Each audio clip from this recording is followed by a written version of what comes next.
l'affaire, elle est vraiment trop grave.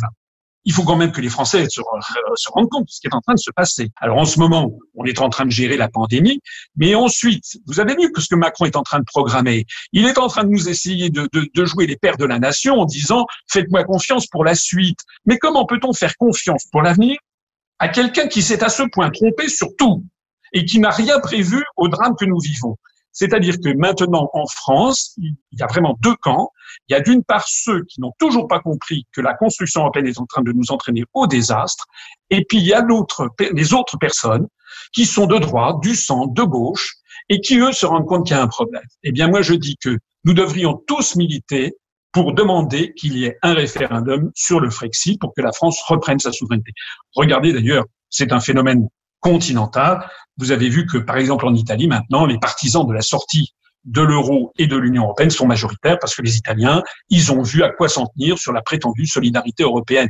Les Italiens, comme les Français, sont des contributeurs nets à l'Union européenne. Ils donnent des milliards d'euros. Et lorsqu'ils ont demandé le soutien des autres, ils ont eu porte close. Voilà la réalité.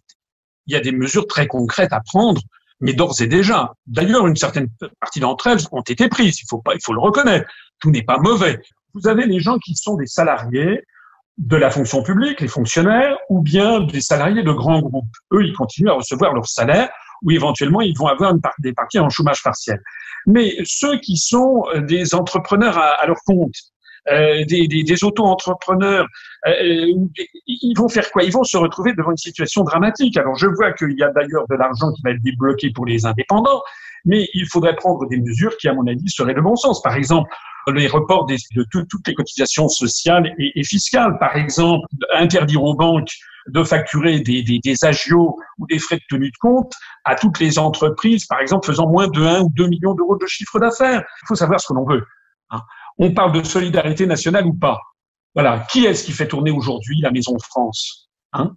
Ce sont les médecins, les aides-soignants, les infirmières, les sapeurs-pompiers, les forces de l'ordre, les caissières des supermarchés, les gens qui font le ménage, qui font l'entretien. C'est le peuple qui fait tourner. Hein. C'est pas ceux qui ont fait sortir des dizaines de milliards d'euros pour les placer au Luxembourg ou je ne sais pas où. Et c'est ça le grand bouleversement politique qui va intervenir avec cette affaire. Et c'est d'ailleurs la crainte fondamentale du gouvernement parce que Macron est apparu aux Français comme étant le président des riches, le président des classes favorisées. Il fallait tout vendre et tout brader. On s'aperçoit que quand on vend tout et qu'on crade tout, il n'y a plus rien et que la seule chose qui tienne la route en matière de crise nationale, c'est l'État. L'État va d'ailleurs être obligé, et ça fait partie d'ailleurs des décisions à prendre dans les semaines qui viennent, probablement de renationaliser ou de nationaliser des entreprises. Je pense par exemple aux entreprises à Air France, mais je pense également, vous savez, cette fabrique de bouteilles d'oxygène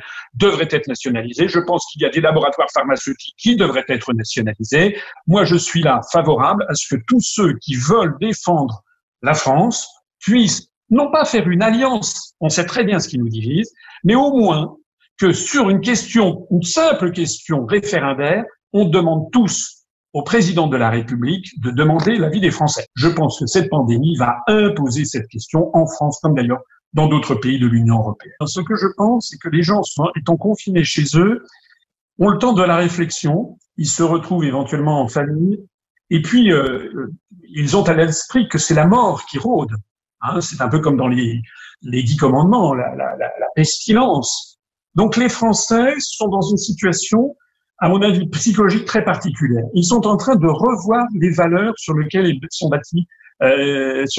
notre société. D'un seul coup, moi, je sais que je retrouve le ciel de mon enfance. Il y a un ciel bleu, il n'y a plus des traînées, des avions. Ce qu'il faut bien comprendre, c'est que la crise écologique, le fait que la planète soit surexploitée, tient au fait que les pays riches, qui le sont d'ailleurs de moins en moins, vont faire fabriquer à 15 000 kilomètres en Chine ou au Vietnam tout ce dont ils ont besoin. Un concept fondamental que les dirigeants français ont perdu de vue complètement, c'est le concept d'autonomie. L'autonomie alimentaire, l'autonomie sanitaire, c'est complètement anormal qu'en France, on ne soit pas capable de produire des masques, qu'on ne soit pas capable de produire des respirateurs, qu'on ne soit pas capable de produire des tests. Il faut donc récupérer en France l'autosuffisance, si je veux dire, sanitaire, comme l'autosuffisance alimentaire, comme l'autosuffisance vestimentaire, comme l'autosuffisance militaire. Il faudrait que toutes les personnes de bonne volonté mettent de côté tout ce qui les divise pour se rassembler sur une demande.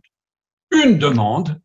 Il faut qu'après l'épidémie, M. Macron rende compte aux Français de ce que nous coûte l'Union européenne dans tous les domaines, des désastres qu'elle a provoqués, et que M. Macron pose aux Français la seule question qui vaille, c'est stop ou encore. Est-ce qu'on arrête ou est-ce qu'on continue l'Union européenne? C'est-à-dire que je réclame, pour être très clair, un référendum sur le Frexit.